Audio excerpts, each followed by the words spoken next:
Hey everyone, welcome back to the Driverless Journal for another deep dive into the world of driverless cars. And you know, today we're talking about something that's, I think, pretty fascinating. Absolutely. And that is self-driving cars, but not just any self-driving cars. Right.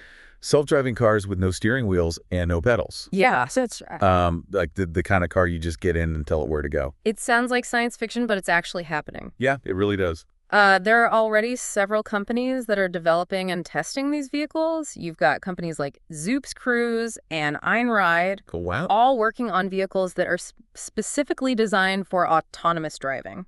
So they're not even bothering with like retrofitting existing cars. Yeah. They're building these things. Exactly, from the ground up. From scratch. For a driverless future. Yeah. And, even Tesla with their upcoming robotaxi is hinting at a future where the steering wheel becomes optional. Really? Yeah. So it's pretty amazing to see how quickly this technology is advancing. Yeah, it is. It's like something straight out of the movie.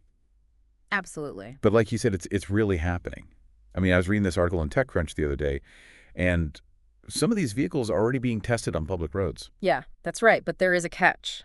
Oh. Right now, any fully autonomous vehicle that can't be controlled by a human driver needs special permission Oh, I see. from the National Highway Traffic Safety Administration, or NHTSA, to operate on public roads. Okay, so that makes sense. So like you can't just, put your, self-driving car with no steering wheel out there without somebody signing off on it. There needs to be some oversight to ensure that these vehicles are safe. So where does that leave the companies that are developing these steering wheel-free cars? Well, NHTSA has actually proposed new guidelines called the AV STEP program. AV STEP. Yes. Okay. Which could potentially change the game. Okay, so tell me more about this AV STEP program. Like, what is that? Sure. So AV STEP stands for the ADS-equipped Vehicle Safety Transparency and Evaluation Program. Wow, that's a mouthful. It's a long one, but essentially it's designed to help companies demonstrate that their autonomous vehicles, especially those without traditional controls, are safe. Okay. It's a voluntary program, so companies can choose to participate. Gotcha. But it provides a framework for them to show NHTSA, hey, we're committed to safety, and here's the data to prove it. Oh, okay. So it's like a way for them to kind of get ahead of the regulations and say, look, we're already doing this. Exactly. We're thinking about safety. It's a way to build trust and transparency. I like that. Yeah. So tell me a little bit more about like the specifics of the program. Like, how does it work? Sure. So the program has 2 tiers. Okay. One tier is for vehicles that still have traditional controls as a backup, like a steering wheel and pedals. Right, just in case. Right. And the other tier is specifically for vehicles designed without those controls. Wow. So there's a pathway for both types of vehicles. So it seems like NHTSA is really acknowledging that this technology is coming. Absolutely. They're trying to create a regulatory framework that can adapt to these rapid advancements. Yeah. And that's really important because we need to ensure that safety isn't compromised as this technology continues to evolve. Yeah, for sure. I mean, I can imagine there are people out there who are a little bit nervous about the idea of getting into a car with no steering wheel. Oh, absolutely. There are valid concerns and we need to address them, but we also need to recognize the potential benefits of this technology. For sure. So, one of the things that the article mentioned was that companies participating in this program have to submit a lot of data Yeah, that's to right. NHTSA about the safety of their vehicle design and development and operation, and that NHTSA could potentially make this data public. That's a key part of the program. Transparency is crucial. Right, because if you're going to have cars driving around with no steering wheel, people are going to want to know Absolutely. that they're safe. And having access to this data can help build public trust. Yeah, for sure. I mean, more transparency should lead to greater accountability, right? But I'm curious, like, could publishing all this data also give competitors an unfair advantage? That's a great question, and it's one that NHTSA will have to carefully consider as they implement this program. Yeah, how do they balance transparency with protecting companies' intellectual property? Right. There needs to be a balance there. Yeah. We need to ensure that the public has access to information about safety without stifling innovation. Makes sense. So not everybody is thrilled about these developments, right? Of course not. Change can be scary, and there are definitely people who are concerned about whether we're moving too fast with this technology. Yeah, I imagine. In fact, Kathy Chase, the president of Advocates for Highway and Auto Safety, has voiced concerns about this. Interesting. She's worried that it might be premature to expand the use of autonomous vehicles, especially those without the same safety standards as traditional vehicles. Yeah, I mean, it's a valid question, right? Like, do we have enough independent research and data to justify this move? It's a crucial question, and one that we need to address head on. I mean, on the one hand, you have the potential for increased safety if autonomous vehicles prove to be better drivers than humans. Absolutely. And there's also the potential for greater accessibility for people who are unable to drive themselves. That's right. Imagine a world where someone who can't see well enough to drive or someone who uses a wheelchair could easily get around. That would be amazing. It would be transformative. Yeah. And let's not forget about the potential for less traffic congestion and a lower environmental impact. Right. I mean, there are so many potential benefits here. There are. But at the same time, we have to proceed with caution. Absolutely. Safety has to be the top priority. Okay, so one thing that I was thinking about as you were talking about all this is how do we know that the data that companies are submitting to NHTSA is accurate? That's a really important point. Like, what's to stop them from cherry-picking the data and making their vehicles appear safer than they actually are? You're right. We need to have robust mechanisms in place to ensure the integrity of the data. NHTSA might need to conduct their own independent testing and verification to avoid relying solely on data provided by the companies. Right, because, you know, the companies have a vested interest, of course, in making their vehicles look good. Absolutely, and that's why independent verification is so important. And, you know, on top of that, you have the political landscape, which is constantly shifting. Yes, that's another layer of complexity. I mean, for example, the Biden administration pushed for more car crash reporting, but that could all change under the incoming Trump administration. And we've already seen Tesla's opposition to that requirement. Exactly. So there's a lot of uncertainty. Yeah. And that's why NHTSA is so focused on gathering data.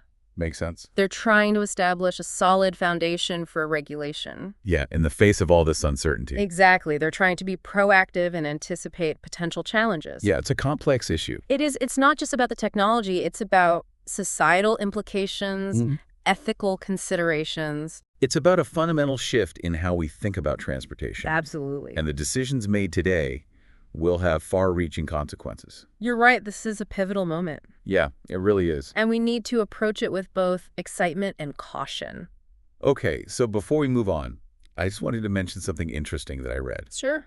Did you know that Tesla actually holds the largest market share Really? for vehicles with automated driving features in the United States? I didn't know that, but it makes sense given their popularity. Yeah, and what that means is that most reported crashes involving these features come from Tesla vehicles, Interesting. which have been the subject of several NHTSA investigations. Right. So that data, while specific to Tesla, provides valuable insights for the development and regulation of autonomous driving technologies as a whole. It's like a case study. Exactly. Yeah, that's really fascinating. It's amazing how quickly this technology is advancing. Yeah, it is. I mean, I remember when self-driving cars seemed like something out of a futuristic movie. Me too. And now we're talking about removing the steering wheel altogether. It's a brave new world of transportation. It really is. And as we venture further into this uncharted territory, we need to carefully consider all the implications, For sure. the potential benefits and the risks to ensure that we're creating a future where autonomous vehicles enhance our lives without compromising our safety. I like the enhance our lives without compromising our safety. That's the goal. That's a good goal. Absolutely. All right, so we've covered a lot of ground in this first part of our deep dive into driverless cars without steering wheels. Yeah, we have. But there's still a lot more to explore. Absolutely. So stay tuned for part 2, where we'll take a closer look at the companies that are building these vehicles. And the different approaches they're taking. It's going to be a fascinating ride. It is. Yeah, it really is a remarkable shift. You know, just a few years ago, the idea of a car driving itself seemed like a distant dream. And now we're on the cusp of a world where you might not even need a driver's license. You might just need an app. Exactly, an app to hail a robo-taxi. Yeah. It's incredible. So, you know, with all this talk about data and regulations, I'm curious, like, What are some of the companies that are actually building these driverless cars? Right. What are some of the approaches they're taking? Well, one company that's been particularly interesting to watch is Zoox. Zoox use? Yeah, they've been developing fully autonomous vehicles without traditional controls for a while now. Okay. And they've even begun testing them on public roads in San Francisco. I've seen some videos of those Zoox vehicles. Yeah. They look so futuristic. They do. They almost look like little pods. They do. Designed specifically for passengers. Yeah, like no thought given to like a human driver. Exactly. It's Yeah. a completely different design philosophy. Yeah. And what's interesting about Zoox is that they've taken the position that they don't need an exemption from NHTSA. Oh, really? Yeah, because they've self-certified the safety of their vehicles. Self-certified? That's interesting. What does that even mean? Essentially, they're claiming that their internal testing and safety protocols Okay. are rigorous enough to meet or exceed NHTSA standards even without the agency's direct approval. So they're like, we got this. Exactly. We're confident in our own safety procedures. Wow, that's a bold move, but is that even allowed? Well, that's a good question, and NHTSA is currently investigating that claim. Okay. It raises a lot of questions about who gets to decide what's safe Yeah. when it comes to these emerging technologies. Right, because if a company can just say, yeah, we're safe. Yeah. Trust us then, where does that leave the regulators? It does seem like a bit of a gray area, right? But it's a very interesting legal and ethical question. Yeah, for sure. So it definitely highlights the tension between innovation and regulation in this space. Absolutely. Right, like you've got these companies that are pushing the boundaries of what's possible. Right, they want to move fast. Yeah. And they want to innovate. But then you've got the regulators who are trying to make sure that nobody gets hurt. Exactly. It's a delicate balance. Okay, so speaking of pushing boundaries, another company that's making waves is Cruise. Cruise. Yeah, they've also been developing autonomous vehicles without traditional controls. And Cruise is owned by General Motors, right? That's right. I remember reading something about their plans to deploy robo-taxis in a few cities. Yes, they've been very vocal about their ambitions. I feel like they hit some snags along the way, didn't they? Yeah, they did face some setbacks and delays. Okay. But they're still very much in the game. All right, so they're not out of the running yet. Not at all. Okay. And then you have companies like Einride, Einride. which is focusing on a completely different aspect of autonomous driving. That's right, freight transport. Einride? I haven't heard of them. What are they doing that's so different? Well, Einride is developing autonomous electric trucks Okay. that don't even have a cab for a driver. Oh, wow. So these vehicles are basically self-driving freight pods, So just like big boxes on wheels. essentially. Wow. And they're designed to move goods between warehouses and distribution centers. Oh, okay. So like long-haul trucking. Exactly. Right. It's a very different application of autonomous driving technology. And probably a lot safer if you can take human error out of the equation. That's the idea. And it could potentially make freight transport much more efficient. Yeah, for sure. And then, of course, you have Tesla, Right, Tesla. which has been making a lot of noise about its robo-taxi plans. Yeah, Elon Musk loves to make headlines. He does. But like, are they actually going to build this thing or is it just hype? Well, Musk has said they plan to start production on their robo-taxi prototype in the next few years. Okay, so we'll see. We will see, but they're definitely a company to watch in this space.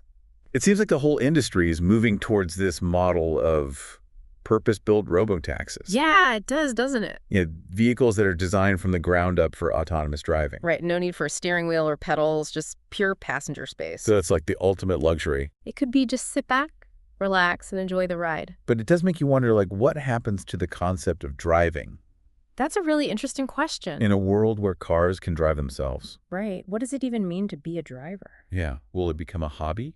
Maybe something we do for fun on the weekends? Yeah, or like a luxury experience. Possibly. Like, you know, I'm going to go out and actually drive my car today. Right, like a vintage car or something. Yeah. That's a fascinating thought. It's like, will we look back on driving with nostalgia? Maybe, like we do with horse-drawn carriages. Yeah, it's kind of mind-blowing. It is. It really makes you think about how this technology could reshape our relationship with transportation. And it's not just about the technology itself. Right, it's about trust ethics. Our fundamental relationship with machines. It's about reimagining the entire transportation ecosystem. Yeah, from the vehicles themselves. To the infrastructure. To the way we think about mobility. And it's all happening right now. It really is a remarkable time to be witnessing this transformation. It is. We're living through a technological revolution. Yeah, it really is amazing to think about, you know, how all this is going to change our lives. It is. It's a really exciting time to be involved in this field. So as we're moving toward this driverless future, Yeah. it's clear that we can't just focus on the technology itself, right? Right. We need to address the societal and ethical implications as well. Absolutely. And we've touched on some of those already, right? Yeah, we've talked about accessibility, the definition of driving. Right. But there are so many other questions that we need to consider. Yeah, like what? Well, for example, how will these autonomous vehicles be integrated into our existing transportation infrastructure? Oh, that's a good question. Right. I mean, our roads and cities were designed for human drivers. Right. So how do we adapt them for driverless cars? And what about, like, pedestrians? Yeah. How will these vehicles interact with pedestrians safely? Right. And cyclists and, all the other people who are out there. Yeah. Exactly. It's a complex ecosystem. Yeah. And then there's the question of job displacement. Oh, yeah, that's a big one. What happens to truck drivers, taxi drivers? All the people who make a living from driving. Right. How do we ensure a just transition for those workers? Yeah, it seems like there's a lot of work to be done. There is, but I'm optimistic. I am too. I think we can find solutions. Yeah. But it's going to require a collaborative effort. Definitely. Governments, industry leaders, the public all need to work together. Yeah, it's not something that any one group can solve on their own. Exactly. It's a shared responsibility. And that's where NHTSA's proposed guidelines come back into play, right? Right. These guidelines, while still in the proposal stage, represent a significant step toward creating a framework for the safe and responsible deployment of autonomous vehicles. Including those without traditional controls. Exactly. So they're really trying to be forward-thinking and anticipate the challenges that lie ahead. And, it's reassuring to know that the regulators are actively working to address these challenges. Yeah, give me hope. Me too. Yeah. But ultimately, it's going to require, like we said, that collaborative effort. Absolutely. We need to have open and honest conversations. For sure. About the potential benefits and risks. Yeah. And we need to make sure that everyone has a voice. In shaping this future. Exactly. This is about all of us. Right. So as we wrap up our deep dive into the world of driverless cars, we wanted to leave you with a question to ponder. Okay. I like it. If you could hop into a fully autonomous vehicle tomorrow. All right. With no steering wheel and no pedals. No steering wheel, no pedals. Would you? That's a great question. What excites you or worries you about this driverless future? Yeah, let us know your thoughts. Thanks for joining us on this deep dive into the world of autonomous vehicles. It's a rapidly evolving landscape, and we'll continue to explore all the latest developments, challenges, and opportunities in future episodes. We will, and until then, keep your eyes on the road. Even if you're not the one driving. Exactly.